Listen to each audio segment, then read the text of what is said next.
Hello, this is CBC Windsor News. I'm Acton Clarkin. There is an investigation into an on-ice tussle at a local arena after the buzzer at a kids' hockey game. But it wasn't the players throwing punches, it was the coaches. Dawson Chen has more. A fight on the ice isn't anything special in hockey, but it's a different matter when it's between the coaches of children. The Ontario Minor Hockey Association is currently investigating a brawl that happened among adults after a game with players under 13 years old. The fight happened on a rink at the Atlas Tube Recreation Center in Lakeshore on November 16th. It was following a game between the Riverside Rangers and the Bell River Junior Canadians. The game was being streamed on the Live Barn website. Players of the two teams can be seen gathering at the benches when members of the coaching staff suddenly start tussling. As the kids watched, other adults tried to break up the fight amid shouting and swearing. In a statement, the OMHA said all bench staff on both teams have been suspended pending a hearing. A spokesperson for the OMHA said the situation has no place in minor hockey and does not reflect the association's values. The Bell River Junior Canadians posted on Facebook that the club is deeply disappointed about the situation and it doesn't meet the expectations of the Bell River District Minor Hockey Association. The Riverside Minor Hockey Association has declined to comment. Lakeshore Mayor Tracy Bailey has released a statement about the incident. She wrote that adults must serve as role models to young athletes, and she reminds all users of the code of conduct at the Atlas Tube Recreation Center. Mayor Bailey says the incident is not the norm in minor hockey, and she hopes it does not overshadow the daily good work of youth sports in Lakeshore. Dawson Chen, CBC News, Windsor. There's been an increase in the number of suicide deaths along the Detroit River shoreline, concerning the local community. To get one person to stop and think, I saw the message, it matters to me, that someone says I matter. In response, a project called Don't Jump, You Matter was launched this week. It's a partnership between several agencies, including the Windsor Police Service, the City, and the Canadian Association for Mental Health. Compass stations have been set up along the river, each including a lifebuoy, GPS marker, and a sign with a number to a crisis line. So the idea of the compass station is each one is numbered. And for us, we will have the longitude and latitude. So let's say you're walking by and you see somebody jump in. These stations are numbered very predominantly. You can go, I'm at station 1, someone just jumped in the river. So now we know exactly where you are. Before this time, there were no location markers across our river. So if there was an incident or a crisis happening, it took longer for first responders or, individuals to go help them. Because we couldn't pinpoint exactly where you were located. The community program will consist of 150 GPS-coded markers and 13 compass stations all along the river.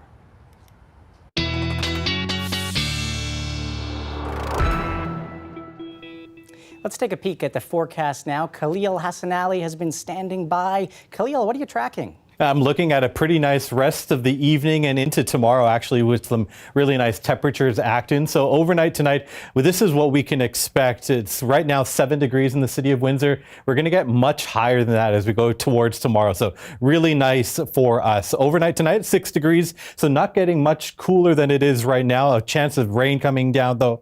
And I will have a future outlook for you. But let's just say into the teens tomorrow, under maybe a chance of rain, too. Thanks so much. See you again in a bit. Okay.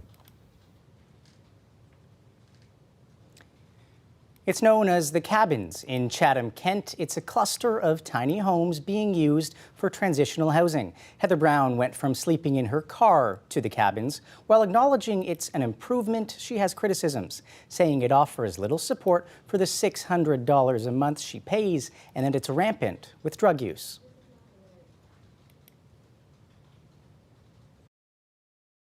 It's pretty much a daily occurrence unless they don't have any money. I was expecting a little bit, per se, but I was expecting them to have programs in place, rehab, connections, counseling for them. $600 a month for anybody who's working and on disability. People on Ontario Works, they pay $390 a month. I think it's a waste of my money if you want the truth. because I've received absolutely no help. Any resources I've connected myself to, I have done it on my own. I'm thankful to have a roof over my head and a warm place for me and my dog, but I was really let down, and I really received a lot of false hope there. I went and spoke at the council meeting. I've been speaking out since day one, including to the staff that work there at the cabins. I want to see people that need help get help. I am a hard worker. I love to work, and to see me reach absolutely every dead end available in these pathways, it really disgusted me in a way. It's warmer than my car per se. I think that there could be a lot of changes to be done to change the way I feel about the cabins, because as it sits right now, we're still outnumbered by addiction. The University of Windsor is using 3D printing technology to help build a new residence. The method is innovative, but because it's so new, comes with challenges. This here is the 3D printer. The concrete is laid using this massive 3D printing device on site. It can be faster and less labor-intensive than traditional construction work. Well, it's never been done before at this scale, as far as we're aware. I know that the team is working with the Guinness Book of World Records, for example, to try to understand how this project could fit into that particular, the record books. Typically, builds using this tech are one story. This residence is set to be 3. The scale has caused delays. The architect says printing concrete was supposed to have started months ago, but it's taken longer than expected to get building permits. We had to go through 4 or 5 months of approval. This should have been printing last June. Is really what our schedule was. Printing finally began this week. Then another obstacle, the cold. Because concrete can't set in cold weather, the construction is now paused, and what's already been laid down will be removed and restarted in the spring. We really wanted to see what we could get done, maybe 1 floor before we stopped, but it just, we just got caught.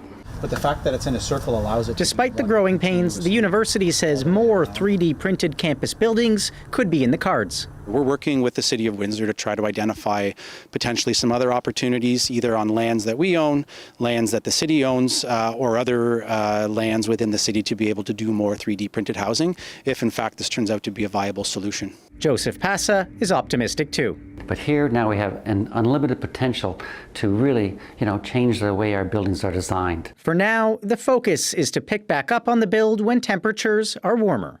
Acton Clarkin, CBC News, Windsor. Big Doll, that's the name of a new Art Windsor Essex installation. The artist is from the Delaware Nation at Moravian Town. She used pool noodles to create what looks like giant beadwork. Video producer Mike Evans went to check it out ahead of the grand opening. My name's Vanessa Dion Fletcher, and today we're going to be talking about Huat Nanatis, Big Doll, at Art Windsor Essex. This is a common pattern that's used to make earrings.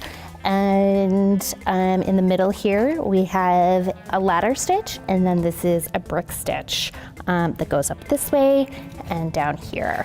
I do have a process, and oftentimes I will draw or color in a plan for how I'm going to make something, and that you can actually see on the wall over here. These white dots are a grid that makes the same shape, so they're kind of what I would use to plan out some of these pieces. I've taken them all to pools so that people can swim and play with them. Excellent, and I see that you've got some needles. Yeah, so big beads require big needles.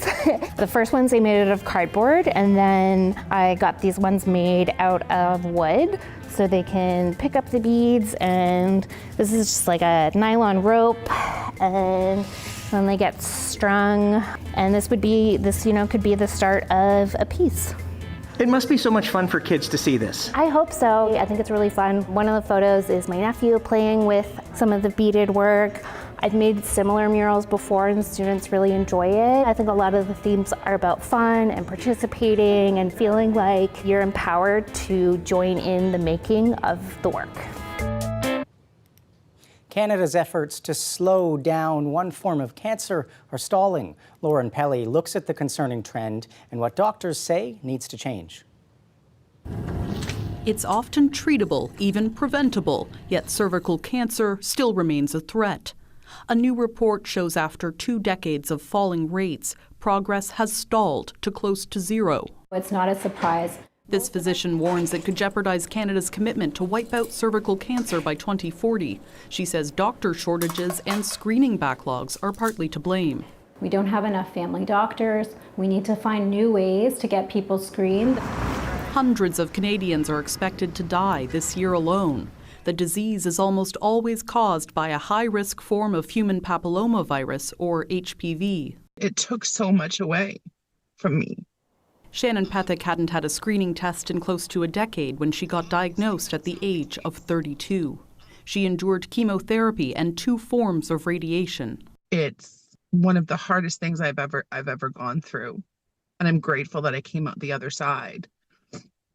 But I wouldn't wish what I went through on anybody.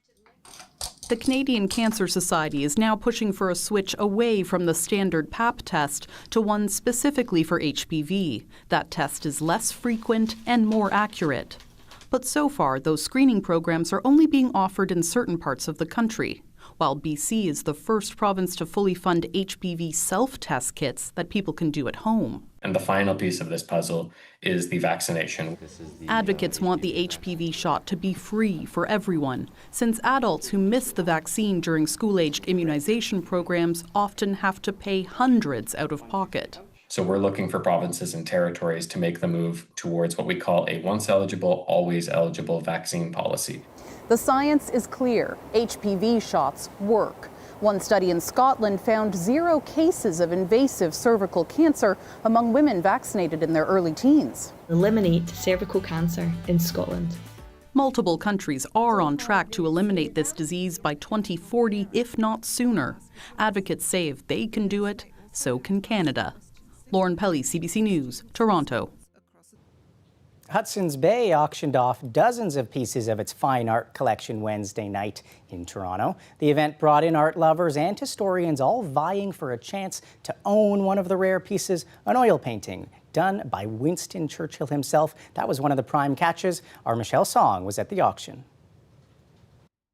All 27 paintings from the Hudson's Bay Company's art collection sold above its estimated sale price, with bids ranging from tens of thousands of dollars to over $1 million. The auction house called the sale a success. The star of the auction was the oil painting of Marrakesh by former British Prime Minister Winston Churchill. That sold for almost $1.6 million. It was estimated to go for $400,000 to $600,000, very low in comparison to similar paintings, according to this expert. One of his other paintings of Marrakesh that was done a few years later than this one went on sale, well, it's just about 4 years ago. And it sold for a lot of money. It sold for well over £8 million. So relatively speaking, you know, the estimated price on this particular one, and it's quite similar image, about the same size, also an oil painting on canvas. So this one, the estimated price is around $500,000 Canadian. Another notable sale, the Frederick Marley Bell Smith painting from 1894 of pedestrians strolling along rainy Toronto streets. It sold for almost $700,000.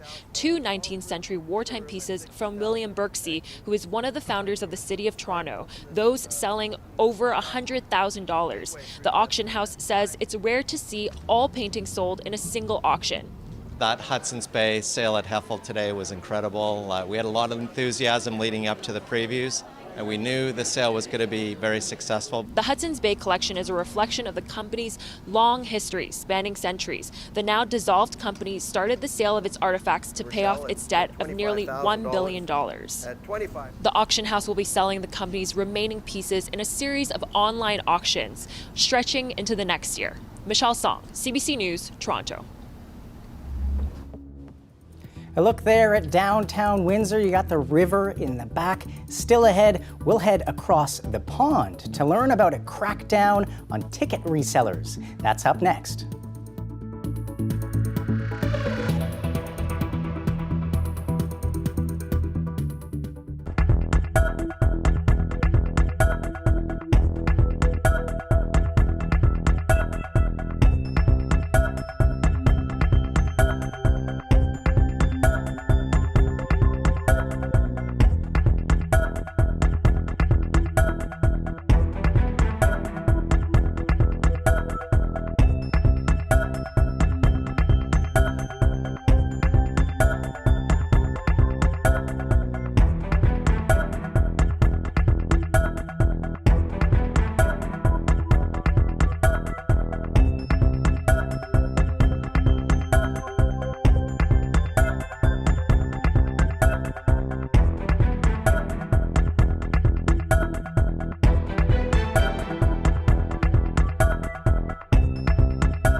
In the UK, there's a plan to ban reselling tickets for concerts, shows, and sporting events at inflated prices. The goal is to stop people from buying huge volumes of tickets at face value and flipping them for huge profits. But the move is getting mixed reviews. Nisha Patel explains. Welcome to the Eras Tour! From blockbuster music concerts to historic sporting events, soaring ticket prices are frustrating fans. This feels like it should be illegal because $5,000 for nosebleeds? Are you kidding me? But in the UK, it could soon be illegal. The British government is cracking down on ticket resellers. Proposed new laws would ban the resale of a ticket for any price above its face value. Hopefully, this will prevent those touts from being able to do that. And ensure that there's a fair playing field for fans who want tickets. Ticket platform StubHub criticized the move, claiming it would just fuel black markets. The reality is that laws like this have no teeth whatsoever. The government uses it for theater. Canadian music industry expert Eric Alper agrees rules like these are tough to enforce. When demand is high and supply is low, he suggests steep prices are unavoidable. Maybe we all have to start realizing that not everybody is going to get to see the show that they want to go see. But musicians hope the changes will get tickets to genuine fans first. Coldplay's manager calling it a game changer. Ed Sheeran's manager saying it was long overdue. Competition experts argue regulations should go even further. With firms like Ticketmaster, who we know is the most dominant reseller, and also kind of has vertical integration in that market, it's been really hard for artists to resist their pricing strategies. In Canada, there have been growing calls for lawmakers to take action. The UK tends to be ballsier from a competition standpoint. In Canada, I'm not sure if it's that we're polite sometimes or just have an aversion to any kind of market intervention. Quebec does have a rule capping the price of ticket resales, but it does have some loopholes. Ontario has been considering legislation, but hasn't made any concrete changes just yet. Nisha Patel, CBC News, Toronto. A new report shows a link between private health care and death rates. This comes as several Canadian provinces move to embrace private services. Christine Birak reports. As governments in Alberta, Quebec, and Ontario make plans to privatize more healthcare services, a new report featuring a comparison between countries shows a lot depends on who pays for healthcare and who delivers it. Out of 25 OECD countries, the ones with greater for-profit privatization have worse outcomes, including lower life expectancy and higher avoidable deaths. Different governments are pursuing options for privatization to help balance to the books at huge cost. While most of this country's healthcare is still publicly delivered, it may be surprising to see Canada's already above average when it comes to private financing, with payments coming from out-of-pocket spending and private insurance. Still, some doctors say privatization can speed up access. What's most important for the Canadian public is getting access to care. Our wait times are absolutely punishing for the patient population. Others say private clinics simply take doctors and staff out of hospitals. It doesn't really shorten the wait list, it just rearranges it so that those who have more money can get seen faster rather than those with the biggest medical need. While the new report didn't look at scans and testing, Alberta's Auditor General recently found after the province moved to privatize diagnostic services, an unusually high number of errors were reported, including missed or incorrect diagnoses of serious conditions, going from 25 before privatization in a year to 145 after. I started out not having cancer. I didn't have to go through any of this. Lita Baublitz was told she had breast cancer. After her breast was removed, she was told it was a mistake and the government couldn't hold the company accountable. It can't happen because that could be damaging to a private interest. The damage to me receiving a mastectomy I didn't need was listed as not that harmful. Alberta said privatization would save millions. Instead, the cancelled contract cost taxpayers tens of millions. Baublitz worries more private care will leave others in the same boat or worse. Christine Birak, CBC News, Toronto.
We've got our weather tracking extraordinaire back with us, Khalil, here to fill us in on what we can expect in the days ahead. How are things looking? Yeah, overall acting really nice. In terms of the temperature, it's pretty nice and comfortable at the moment, and we're expecting nice comfortable temperatures at least for tomorrow. I'll get into that in the next little while, but there's going to be warm temperatures not only for tomorrow but over the next couple of days as well. So looking at the daytime high, we got up to 8 degrees in the city of Windsor. Now talking about the next couple of days, let's look at tomorrow specifically, where we might even see some teens in our forecast. So that could be a possibility for us. Looking around the country, it is at 7 degrees, our current temperature in the city of Windsor, 3 degrees through Toronto. And as we look out west, still a little bit outdone by Vancouver at 10 degrees at the moment, but really nowhere else around the country is as nice as it is in Windsor at the moment. So overall, pretty nice. And then, as I mentioned, going to be getting much nicer than that. As we do look at some wind gusts through the city of Windsor right now, it is going to be quite gusty through the overnight hours,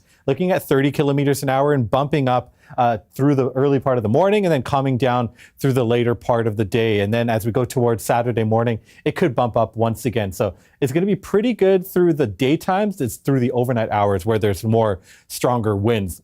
As we look at what the radar shows for us in the city of Windsor, overall pretty quiet. So they're saying about a 60% chance of rain through the day tomorrow. That's going to be spotty all around the city and through southwestern Ontario. So not going to see much in terms of real active weather through the whole part of the day. So overall pretty nice, as you would not usually find for this time of the year through the later part of November.